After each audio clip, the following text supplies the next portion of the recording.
Assalamualaikum warahmatullahi wabarakatuh. Saya perwakilan dari kelompok 6 yang beranggotakan saya Ani Purwanti dan Rio Ahmad Rifai akan membahas ruang kolaborasi topik 5 mata kuliah perancangan dan pengembangan kurikulum dengan topik bahasan to be tailored, disesuaikan untuk mencerminkan bakat, minat, gaya, dan kebutuhan individu. Pertanyaan nomor 1, bagaimana mengakomodasi berbagai kebutuhan perkembangan, gaya belajar, pengetahuan sebelumnya, dan minat peserta didik sambil tetap menjaga arah pembelajaran pada tujuan? Kelompok kami akan membahas definisi gaya belajar terlebih dahulu.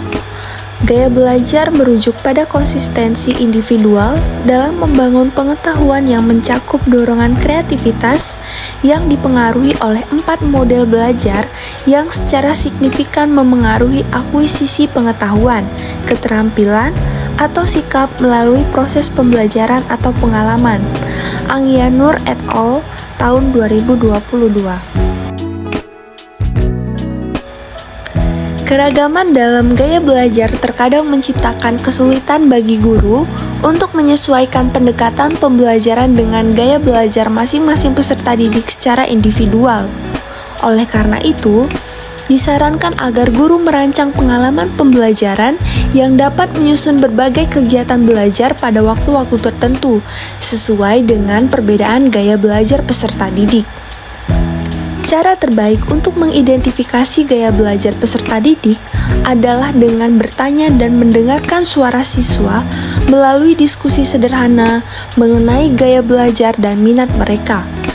Pendekatan ini merupakan metode yang mudah untuk meruntuhkan batasan antara guru dan peserta didik. Dengan memahami gaya belajar, dapat ditentukan pendekatan pembelajaran yang lebih efektif, memaksimalkan potensi belajar, dan mencapai hasil belajar yang optimal. Anggianur et al. Tahun 2022. Menurut Deporter dan Hernaki dalam Sundayana tahun 2018, terdapat 3 jenis gaya belajar, yakni visual, auditorial, dan kinestetik. Dari ketiga gaya belajar ini, ada individu yang cenderung pada salah satu gaya, dan ada juga yang cenderung semua gaya belajar. Gaya belajar yang pertama yaitu gaya belajar visual yang melibatkan preferensi peserta didik untuk memahami dan mengingat informasi melalui gambar, grafik, diagram, atau representasi visual lainnya. Individu dengan gaya belajar visual cenderung mendapatkan pemahaman yang lebih aktif dan lebih baik ketika informasi disajikan secara visual. Yang kedua, gaya belajar auditorial melibatkan preferensi peserta didik untuk memahami dan mengingat informasi melalui pendengaran. Individu dengan gaya belajar ini cenderung lebih baik dalam memproses informasi yang disampaikan melalui kata-kata, suara, atau aktivitas berbicara. Yang ketiga, gaya belajar kinestetik melibatkan preferensi peserta didik untuk memahami dan mengingat informasi melalui pengalaman fisik, gerakan tubuh, atau aktivitas praktis. Individu dengan gaya belajar ini lebih baik melalui pengalaman langsung dan interaksi fisik dengan materi pembelajaran. Yang selanjutnya yaitu definisi minat belajar.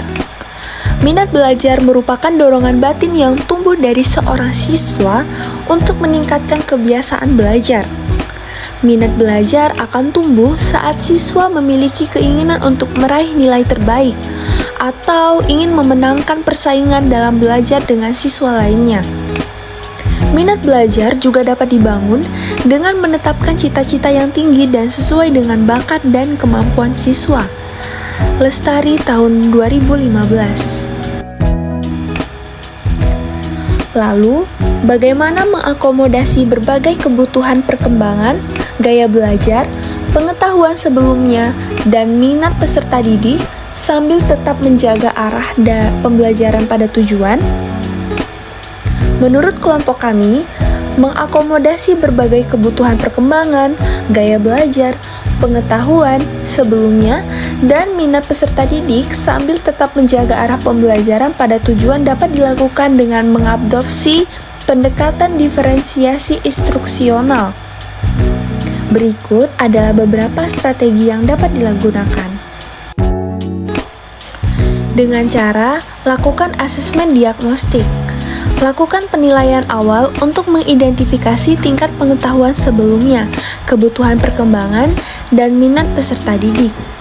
Gunakan dari data penilaian tersebut untuk merancang pembelajaran yang sesuai dengan kebutuhan.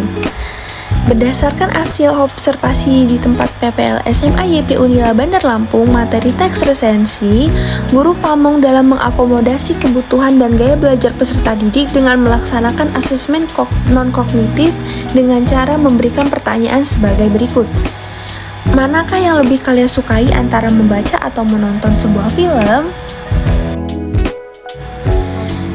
Yang kedua, diferensiasi konten. Sajikan materi dengan berbagai tingkat kompleksitas, mulai dari dasar hingga lebih mendalam, untuk menyesuaikan dengan berbagai tingkat pemahaman. Berikan materi tambahan atau lebih kompleks kepada siswa yang sudah memiliki pengetahuan sebelumnya. Selain melakukan asesmen diagnostik, guru pamong juga melakukan diferensiasi konten.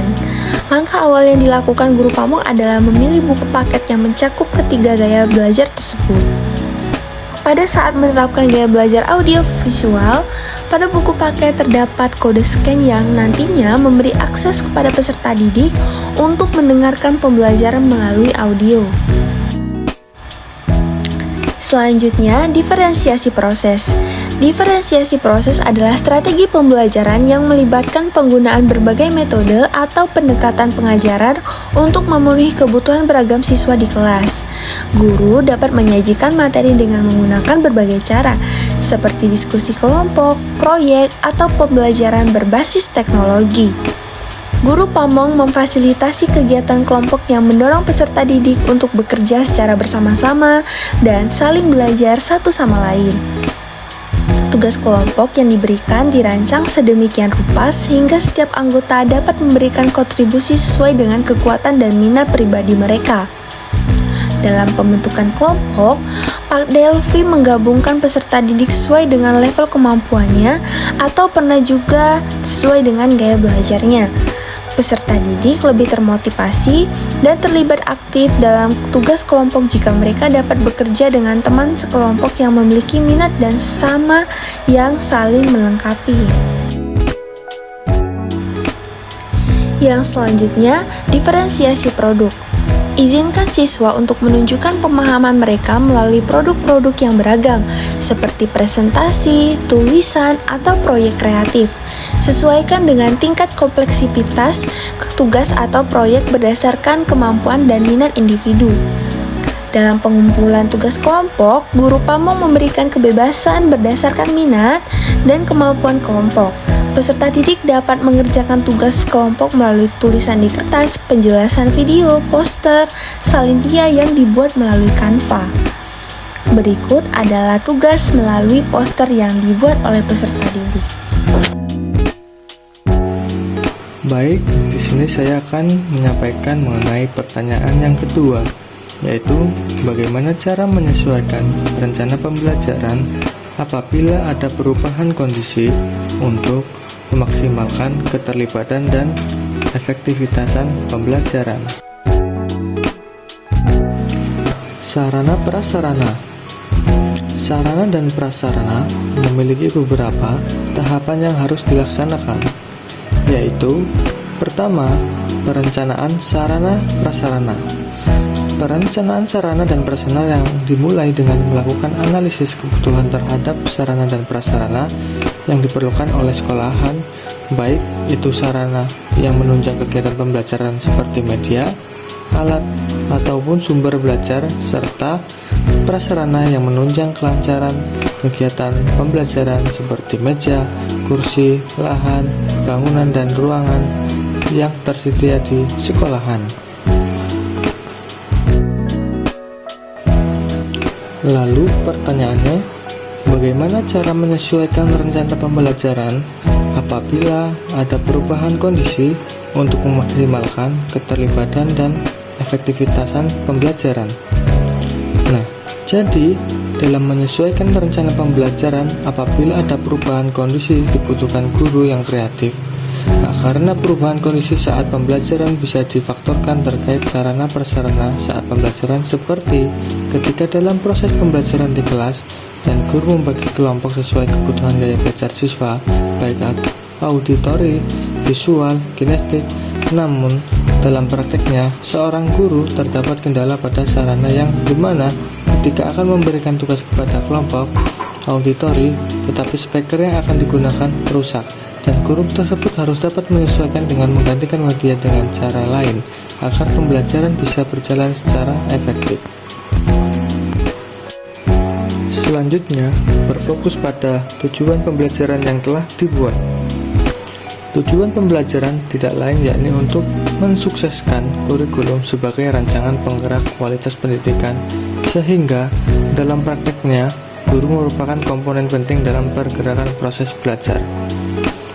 Jadi, meskipun dalam rencana pembelajaran terdapat perubahan kondisi, harus tetap berfokus pada tujuan pembelajaran yang telah dibuat sehingga pelajaran pun akan efektif.